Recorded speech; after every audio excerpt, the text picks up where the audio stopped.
يستعد هؤلاء الصغار لمنح بولهم لطهاة البيض في مدينة دانج يونغ شرق الصين لطهو البيض فيها لإعداد إحدى الوجبات الشهيرة في هذه المدينة، البيض المطهو في بول صغار الذكور الذي يعتقد أنه يجلب الصحة. والأصل في الوصفة التقليدية هي طهو البيض في بول ذكور لم يسبق لهم الزواج، ويستحسن أن يكونوا تحت سن 10. جي وهو الذي اعتاد صنع هذا النوع من الطعام على مدار 20 عاما. إذا أكلت هذا لن تصاب بضربة شمس. البيض المطهو في البول رائحته نفاذة وهو مفيد للصحة، وأسرتي تتناوله في كل وجبة ويحبه الجميع في دونغ يانغ.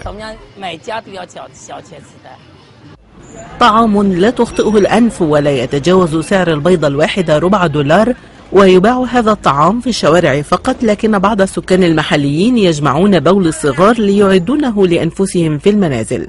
يقول البائعون إن إعداد هذا النوع يستغرق يوما كاملا، يبدأ بنقع البيض في البول، ثم سلق البيض النيء في وعاء به بول، ثم كسر القشرة الخارجية للبيض والطبخ على نار هادئة لساعات، مع الاستمرار بإضافة البول والتحكم بالنار حتى لا يحترق.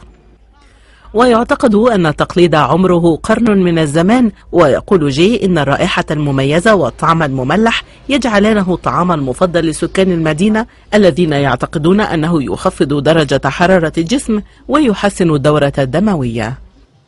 جيهان لطفي، رويترز.